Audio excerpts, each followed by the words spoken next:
hovoril, že je to vlastne šampión tejto triedy z ostatných 2 rokov. Zdeněk Sedlák nám má trošku problém, kam sa postaviť. No, ale už budeme štartovať.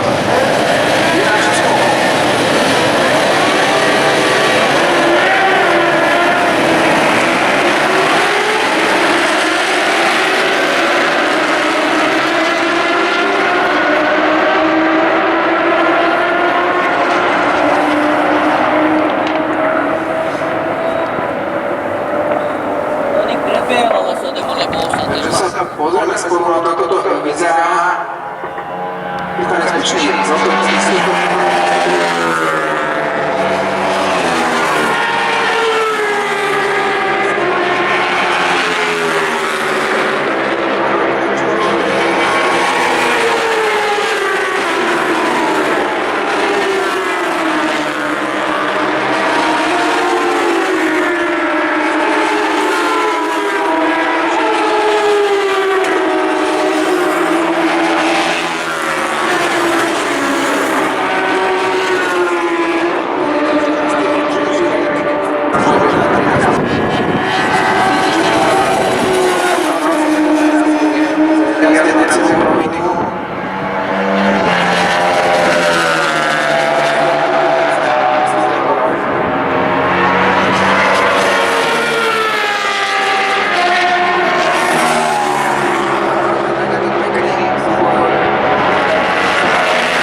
zároveň ešte počkáme, kým prídu docela ostatné pretekári.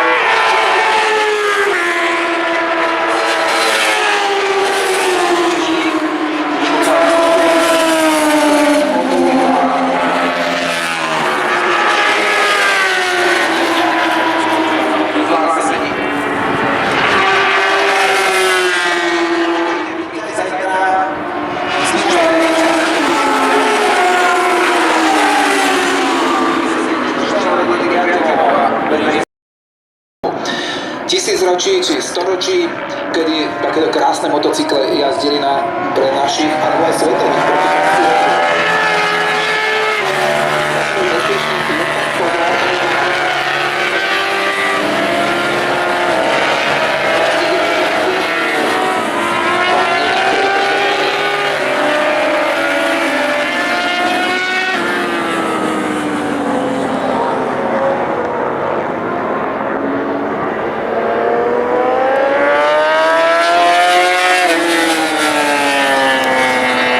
Si myslím, ale počkám si na potvrd. Je to tak, Ivan Mlkový, slovenský jazdec 20 roka, teda spadol hlavne viac naštvaný ako zranený, lebo absolútne v poriadku tam behá po vlastných nohách, takže Ivan Mlkový je vonku z hry.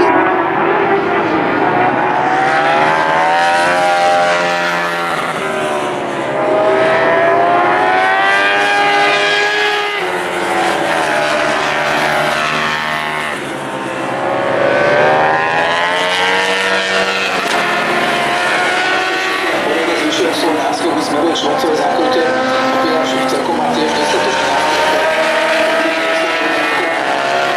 tak trošku možno bude musieť dávať pozor na Davida Kára, že sa na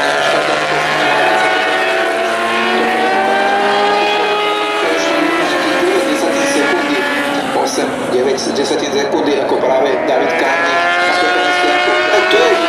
Tu už máme 999, no a to je Roman Krajčák, ktorý sa po dvoch kolách z 30. Poďme sa pozrieť na tie časy.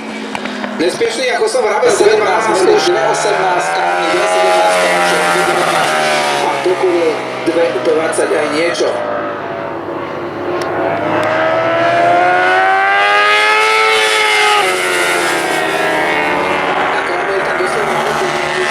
Mirovi Metkovi. A v tomto momente na štadióne sa aj dostal tretí miesta. Takže David Kárny je tretí, Miroslav Medek štvrtý. Musíme sa potom pozrieť, ako ďaleko za nimi je Roman Krajčák.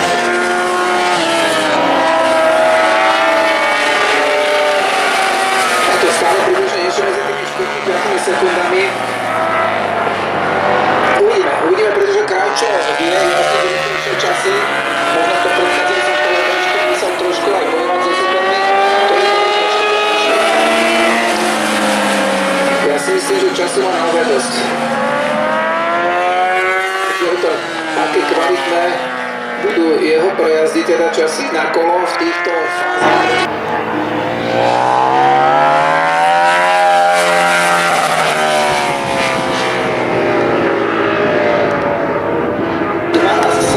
Pred Jirkom Pilařom. Pilař sa na druhom mieste, tam je, že by sa za neho mohol dostať, ale k nemu dostať David Kárny.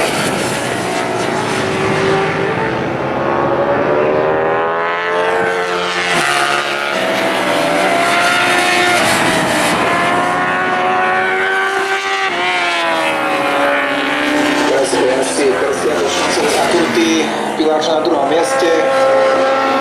Sa naozaj približuje Pilařovi.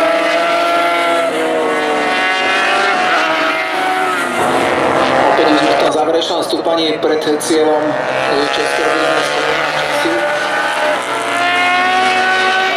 Sa na výrku nespiešného vynikajúci jazdec z minulosti, úspešný v kategórii predstavil motocyklových pretekov, potom sa žiaľ na nejaký čas odmlčal, ale vrátil sa, motoky mu chýbali, takže sa vrátil k tomuto športu.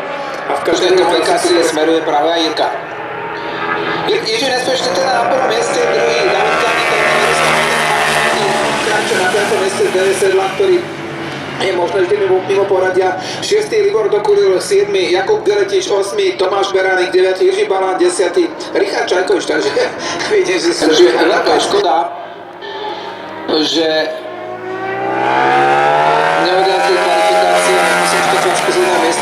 niekde pád, myslím, že je to pred F-tribúnou, jazdec je v poriadku a na nohách odchádza od svojej motorky. No a zdá sa, že to je Alex Belejú z Rumunska, jazdec, o ktorom som už hovoril, je to niekoľkonásobný víťaz šampionátu Alpendion, keď z preteky nedokončí.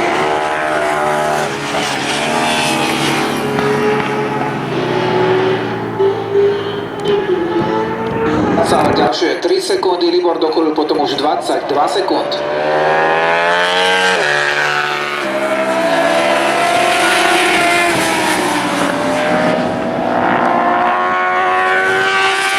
Jirka nespiešný, posledné 3 kola má pred sebou, čas 2.13.1, rozdiel pod 2,5 minútou. Jirka nespiešný stále časy 2.13, predtým 2.12, takže ani poriadne neubral, užíva si tú jazdu v plnom dáže. Určite už nepomýšľa na to, že by sa vybral ešte za Jirkom nespiešný, ale zároveň sa bude snažiť na to ostatečne z odstupe pred Dávidom 16, Miroslav Medek 2.17.9, Libor Dokuril 2.19 na toto 206, Jakub Galetič. A teraz tu Jirka predbieha skupinku na sa okolo pozadu. Škoda, že Krajčo musel štartovať z posledného miesta, ale zase urobil to na chvíľočku aj sám pre seba trošku adrenalinovejším a zaujímavejším. Včera priznal, že Jirka nespiešne je vo fantastickej forme, že by bol len ťažko dostihnutelný. Krajčo v sile ďalšie kolo 8. David Kárny 2.16.7, takže rozdiel sa zvyšil už na 3 sekundy medzi druhým Krajčom a tretím Kárny. Miroslav Medek 2. Suverén a včerajších aj dnešných pretekov.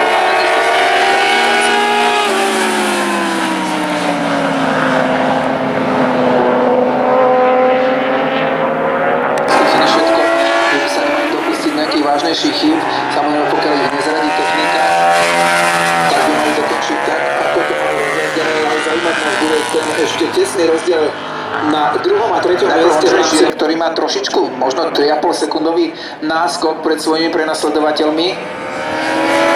Ondřej Žirek so štátnym číslom 77. Na pozícii sa Heinzel sa naozaj dokázal dotiahnuť na Tomáša Červeného, takže tento súboj bude pravdepodobne najzaujímavejší v tom poslednom kole.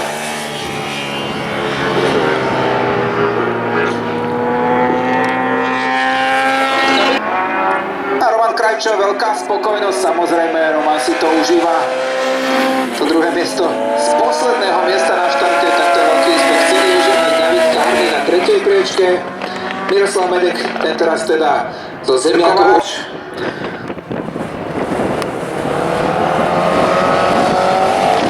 Áno, tak. Na mieste Beránek sa nakoniec dostal pred 97, takže víťaz kategórie Classic Open Ondřej Žirek.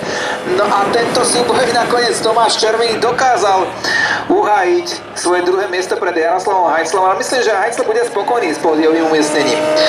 Peter Hill 36, to je tá pekná Yamaha, zároveň ako víťaz kategórie Classic Legend. Už nám prešiel takisto cieľom.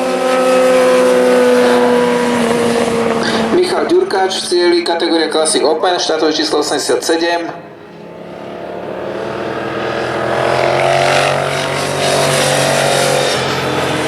Rozmýšľam, že či už náhodou Jan Gwózd nebol s tým posledným jazdcom, ktorý by mal ešte dojazdiť plných počet kôl. Ide cez boxovú líčku, pretože tým pádom pravdepodobne príde umiestnenie. Takže uvidíme, ako to nakoniec dopadne. Na každý pád máme za sebou posledné preteky tohto ročnej jarnej ceny Brna. Ja vás samozrejme pozývam ešte k pódiu, pozrieť sa do tvári najúspešnejších jazdcov práve skončených pretekov. Pokiaľ odchádzate domov priamo z tribún, tak vám prajem všetko dobré a teším sa na týždeň v Starom Meste na Slováckom okruhu, kde sa s vami znovu rád uvidím. Prajem vám šťastný návrat domov a na budúce dovidenia.